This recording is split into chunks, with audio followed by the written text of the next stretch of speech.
Welcome to this explainer.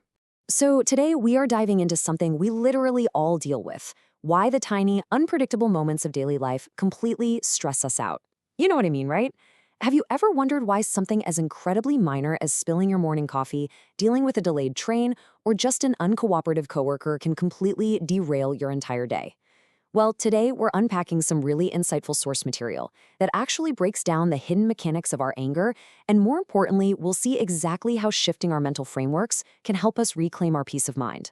Let's dive in. It's a completely universal human experience. You wake up, you've got this perfect vision for how your day is going to go, and then suddenly, bam, a wrench gets thrown right into the gears. But why does this disturb us so profoundly? Why can't our brains just sort of adapt on the fly? To figure that out, we really have to look closely at what our minds are doing behind the scenes. Section 1. How irritation is born. Okay, so we all carry around what the material calls mental frameworks.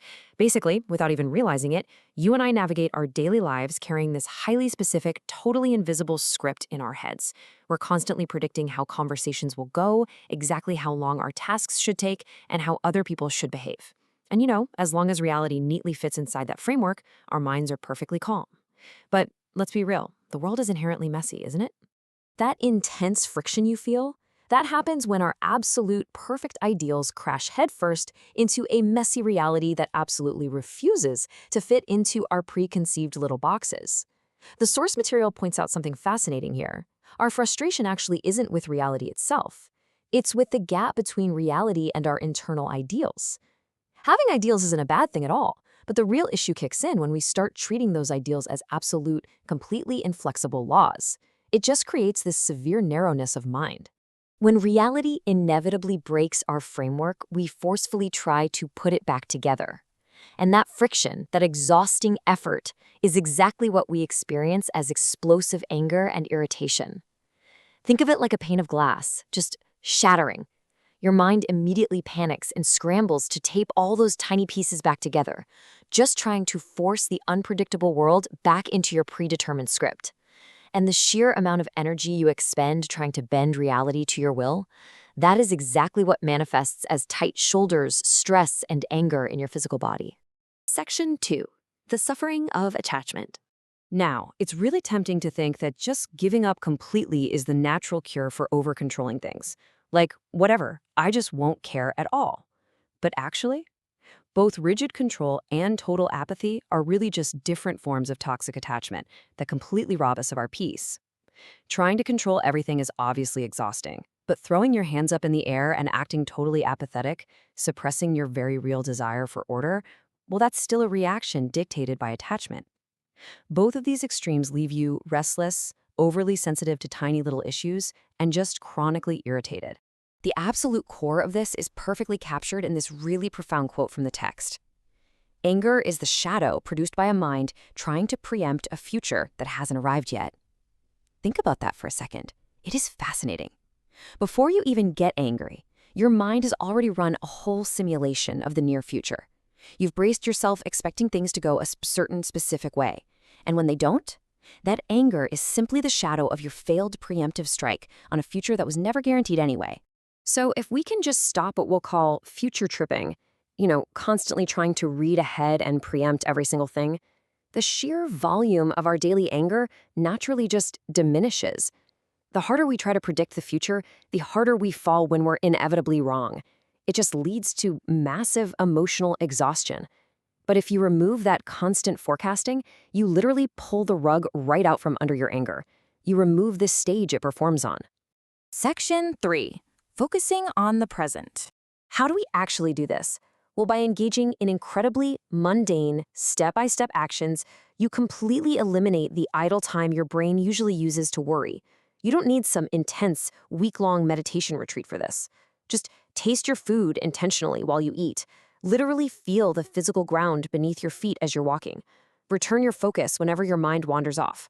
The second you are wholly absorbed in the present action, your brain actually lacks the bandwidth to construct those rigid, anxiety-inducing frameworks about tomorrow.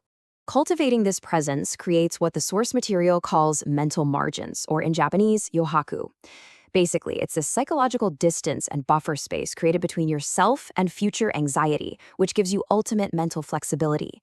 Imagine your mind as a sponge. If it's already completely saturated with future predictions and stress, just one tiny drop of unexpected reality makes the whole thing overflow into anger.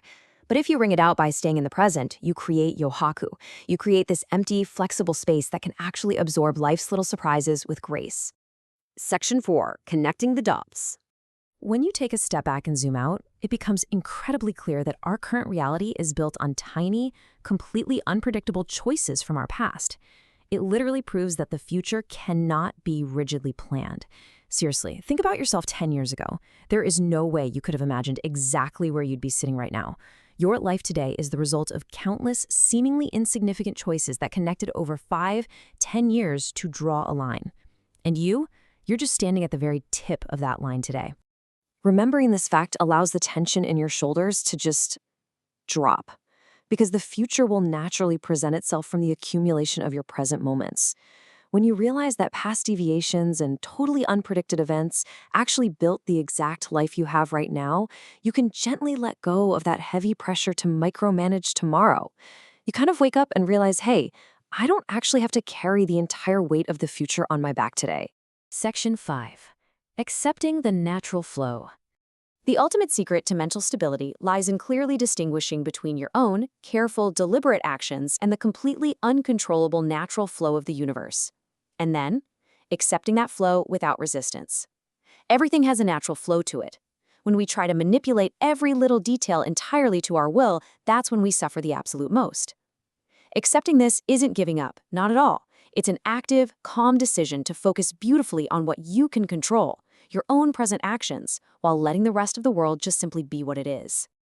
Letting go of your attachments is absolutely not a loss. It yields these powerful benefits that completely soften the harshness of daily life. When you drop the exhausting need to force reality into your rigid mental frameworks, this profound, quiet calmness emerges. You suddenly have the mental bandwidth to start noticing tiny daily joys again. You develop a flexible, resilient heart that can catch the curveballs of life without shattering. And ultimately, it leaves your daily experience feeling incredibly lightened. So, I want to leave you with this provocative final thought. What is just one rigid expectation you can let go today to find your peace? Whether it's a super strict timeline you forced onto a work project, or just how you expect a family member to behave, what would actually happen if you just created some mental margin around it? Thank you so much for joining me for this explainer. Step into your day, stay grounded in the present moment, and hey, just let the future unfold as it will.